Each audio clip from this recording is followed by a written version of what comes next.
Yo, what's up? Long time no see. I finally got my own place, so now I can start making videos again. It was a little too difficult for me when I was living on the road, kind of bouncing from place to place, but now I finally have all my books in one place. I'll probably do a book tour soon. I got, 6 bookshelves that are filled to the brim, and right now I got my Hall of Fame books, my favorites of all time, all lined up behind me. But this year has kind of been a difficult reading year for me. I pushed myself really hard last year, reading like 40 books and then like 40 partial books that were like at least a third to a half done. But I ended up DNFing, and I just pushed myself really hard to find new authors that are still alive because I have a different goal each year, and last year's goal was that, and I just really pushed myself too hard, I think, and I got burned out at the beginning of the year. Wasn't really sure what my goals were going to be for this year, and so far I want to focus on sci-fi and just enjoying reading more. All of these books that I've been putting off that I know I'll enjoy, finally getting to and reading. And so right now I've only finished 12 books this year, 2 of which are writing books, but they definitely are worth mentioning. One of them being On Becoming a Novelist by John Gardner, who I think is the best writer on writing that I've found. I've read about 10 books or so on writing. My all-time favorite book on writing is also by him, called The Art of Fiction, which I enjoyed a bit better, but still, this book is very good. On Becoming a Novelist, because it's more focused on being a novelist, which I found ever since I read Murakami's Novelist as a Vocation that I need to start focusing on writing books about, novelist as an art form rather than just like being a writer in general, because I'm not much of a poet and I don't really write other forms besides novels. But yeah, highly recommend. Great book if you're interested in being a novelist. And then also I found Letters to a Young Novelist by Mario Vargas Llosa, which he kind of plays on Rilke's Letters to a Young Poet, which is also one of my favorites. It's very good. But this is his version. I'm not sure if it's completely fictitious or not. But he's writing to a person who's interested in being a novelist, and so, each letter is not terribly long. A few of them do get pretty long, but ton of great advice in this, especially from, a Spanish writer, someone who writes in Spanish, and he just is incredible. But yeah, it was super cool to see his perspective on it, and then this being translated, so the same things aren't really necessarily called the same thing, and yeah, it was just a really cool new perspective, and one of my favorite books on writing as well. Both of those are pretty short, but I took my time with them, line by line, penning and circling and underlining. But for my fiction books for the year, I got 10, because all the books I finished this year were worth finishing. I wasn't able to continue any books that I didn't think were at least 3.5 out of 5 stars. And so starting with number 10 is Hard-Boiled Wonderland by Haruki Murakami, which I have the copy in the other room. I should go grab it, but I'm not going to. And I really liked the premise of this, but it just kind of fell apart for me towards the end. And I've read like 5 or 6 of his books now, and the first one that I read, After Dark, is the best one I've read by him, and I just keep on getting disappointed. And this premise seemed much more like my cup of tea compared to some others, like Norwegian Wood and Kafka on the Shore. But yeah, I still just, his portrayal of women, especially the main woman character in this, I think, was just called like Fat Girl the whole time. And yeah, I'm kind of annoyed with his perspective of women at this point. But I love his ideas. I like his writing style. I get why people read him, but yeah, his Oedipus complex and weird, age gaps and sexual content, I'm just not a fan of. And yeah, I really wanted to like this one. I just didn't. And it was so surprising after reading Novelist as a Vocation that his portrayal of women is so bad, because like he says that he's been married to the same woman for like 30 years and she reads all of his writing. And I'm just like, how does that get past your wife? Does she not have questions after reading some of this? But it's whatever. I think I'm only going to read one more from him and then call it quits. But I really did like his short stories. I read a short story collection called After the Quake last year, and so I think I'll kind of, after I read this last book, I'll just kind of stick around for his short stories. But moving on, I got number 9 is Empire Star by Samuel R. Delany, which I have right over here. This is more of a novella, but there's 2 books in this thing, and it's cool. They're like printed. One's printed this way, and then if you flip it upside down, the other one's printed this way. This was a short book, but this took a lot of brain power to comprehend. There's a lot of cool ideas going on, and it's kind of one of those books that are just best to go in blind.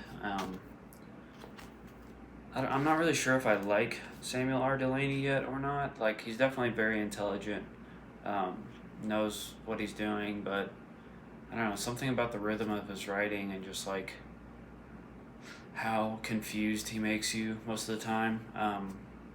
Like, everything made sense, like, at the end, and so it all kind of pieced it together, but the amount of confusion it took to get there. And I just hate the quirky names. I hate it when people don't really put that much effort into naming their characters, or they're just like really simple. Like, I feel like the main character's name had something similar to like Simple Jack from Tropic Thunder. What was it?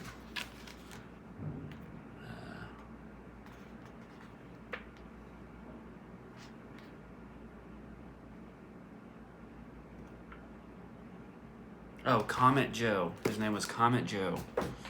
But then towards the end, it kind of is explained why his name is Joe, and it's a common name. But but yeah, it's definitely one worth checking out. I'm kind of new in the sci-fi realm, so I think I jumped into him a little too soon. But still, a worthy read and one that I still think about.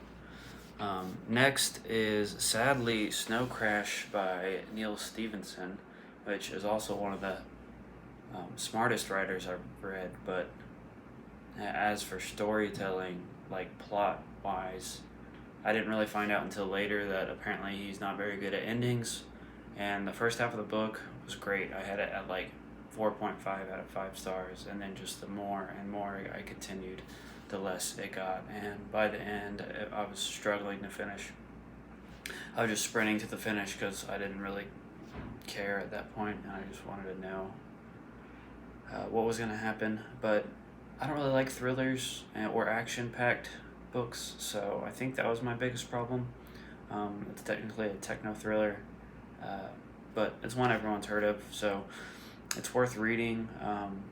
But yeah, I just felt like it kind of really started plummeting about halfway through, and I was really disappointed by the end. But I mean, I'm still going to read more of his books. I want to read the Quicksilver trilogy, and then a couple others of his, but it probably won't be until next year that I get to him. And then next on the list is number 7, which is The Unconsoled by Ishiguro, who has been on my list to read for a long time, and this is actually the first book by him that I've read, which is like one of his longest, and if it wasn't for the audiobook, I wouldn't have been able to finish it, because the book was just like thick paragraphs with no breaks constantly, and And yeah, I really had to push because it was dealing with my anxiety of just, he needs to get to a place, but he can't. And everyone's distracting him, and everything's coming in and like stopping him from doing that. If you're not familiar with this one, it's probably Ishiguro's least popular book, and it's kind of like a retelling of Kafka's The Castle, I believe, and but this one takes place. Is about the this like concert pianist that's really famous that comes to town and is supposed to perform a concert, but everything he does or everywhere he goes, he's distracted, and um, yeah, it just goes on and on and on for like 600 pages of this. And I was about to have a panic attack because I hate being late, and he just kept on being more late and more late and more late. And yeah, it was very well written. I liked the characters. I really enjoyed the audiobook, but it definitely was way too long than it should have. But I was very exhausted by the time I finished it. I think it should have been like 200 or 300 pages shorter, but it is what it is. I definitely am going to read more of him, and I'm glad that his other books are much shorter. And then number 5 is a book I checked out at the library, City of Glass by Oster. I forget what his first name is. But this was a cool, like, experimental detective fiction novella almost. It was a very short novel. I think it was only like 130 pages. But it's a trilogy all in one book. I'm not sure if I plan on reading the others, but definitely one of the better writers I've come across. And I'm not a big fan of detective fiction either. I got really burned out on it as a kid, and yeah, it was a really fresh take on it, and I enjoyed it, and it's definitely one worth checking out. And then next is a short story collection, one of my favorite short story collections, and surprisingly, it was this guy, this author, Denis Johnson, or Dennis Johnson, I'm pretty sure it's Denis, wrote the worst book that I read last year. He ranked last, and I've never planned to read him again. And then people over and over and over kept on mentioning this, and it's Jesus' Son. Right here, very short as well.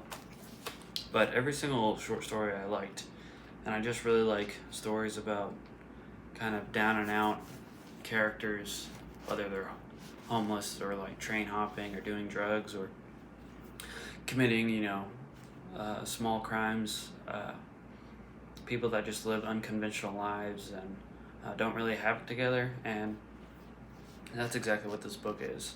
And honestly, every single one of them I wished for longer, and every single one of these short stories was better than what I read last year, which I'm trouble have. I think it was Train Dreams, which I really wanted to read and I was really looking forward to, but by the end I hated, and it was just so short.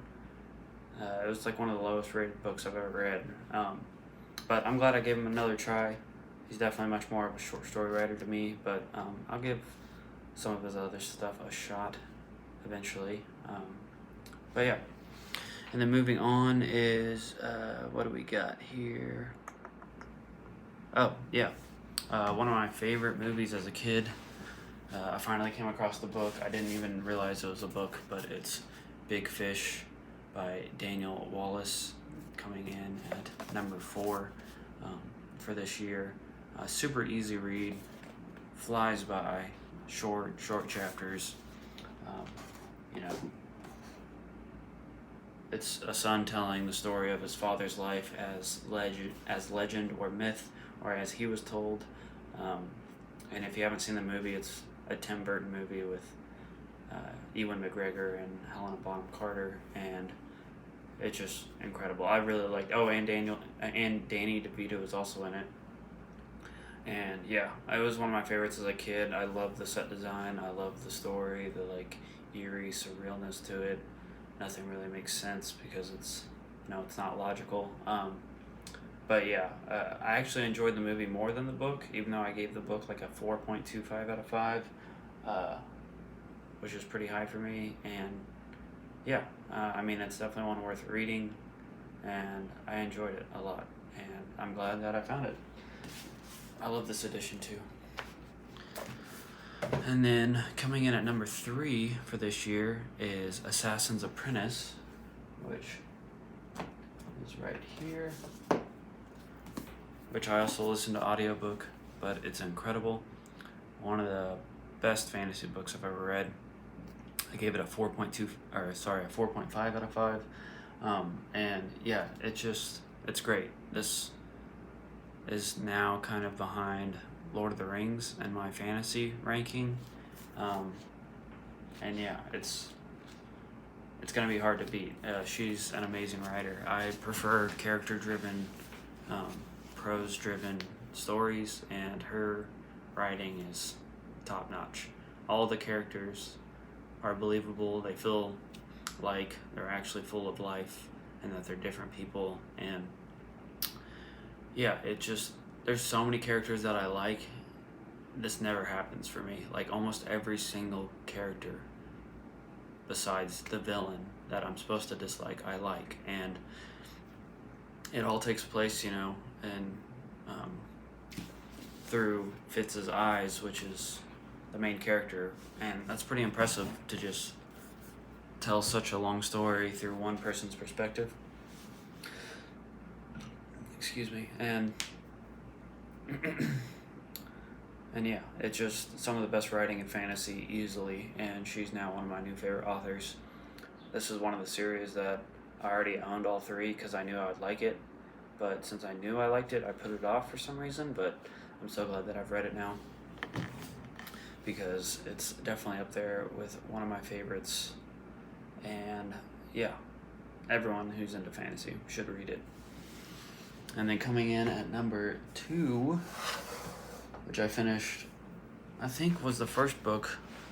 Oh no, the second book I finished this year, because I was reading half of it last year, and that's Jonathan Strange and Mr. Norrell, which is just incredible. Again, a great writer, way better than Piranesi by Susanna Clarke, in my opinion. People always talk about Piranesi being one of their favorite books, and I thought it was a good book. It wasn't a bad book, but one of my favorites, not even close. But this one, yeah, this is either my second or third favorite fantasy book of all time. The one that comes above this, I just finished it yesterday, and I have a really hard time figuring out which one's more likable, and which one I love more. But Jonathan Strange and Mr. Norrell, I highly recommend the audiobook. It's a very long book, so I get not wanting to physically read it. I really enjoyed the audiobook, and it definitely could have been trimmed down, but I liked how detailed the world was. It felt real. Ton of characters I liked. And the show, the miniseries that came out in 2015 by BBC, is also very good. I watched it right after, and but the book is better than the show, I think. But definitely one worth reading, and I don't really hear too many people talking about it anymore. I think everyone talked about it when I wasn't reading fantasy in 2015. So, but yeah, definitely one to check out. Love the atmosphere. Historical fantasy fiction, Society of Wizards, but they take a more like logical approach. And yeah, very cool. And coming in at number 1 for this year, halfway through the year, and I doubt anything will beat this out unless it's the next book in the series, and that is Royal Assassin by Robin Hobb, which I finished yesterday. And yeah, this comes up right behind Lord of the Rings for me, and it's better than The Way of Kings. It's better than The First Law. It's better, I think, than Jonathan Strange and Mr. Norrell, but I think it's just because both the writing of these women is just incredible. But this one, I think I just like the characters a bit more, and I was just so invested I couldn't put it down. I listened to 5 hours of the audiobook yesterday to finish it, and it was incredible. I couldn't stop listening, and I had to know what happened. And I usually have to take breaks in between books, but right after Assassin's Apprentice, I jumped right into Royal Assassin.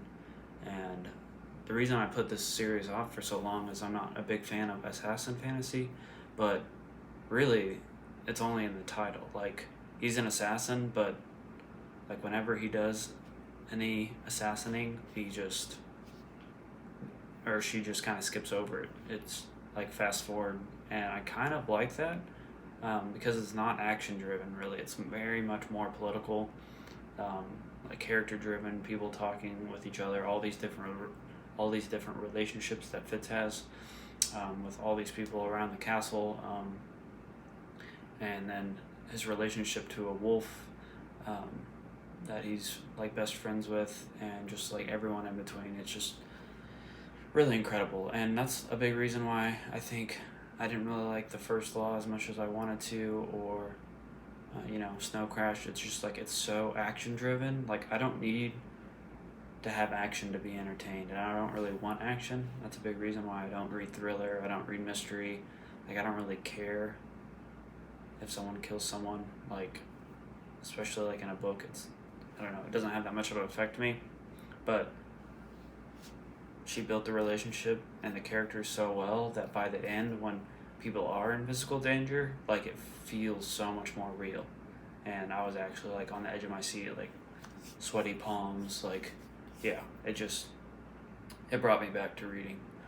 This year is Robin Hobb and Big Fish, and just some really great books. And somehow I still feel like Robin Hobb is underrated, underappreciated, and more people need to start talking about her. But anyone that's into fantasy has usually heard about her. So those are my top books of this year, and I look forward to making more videos. So peace out.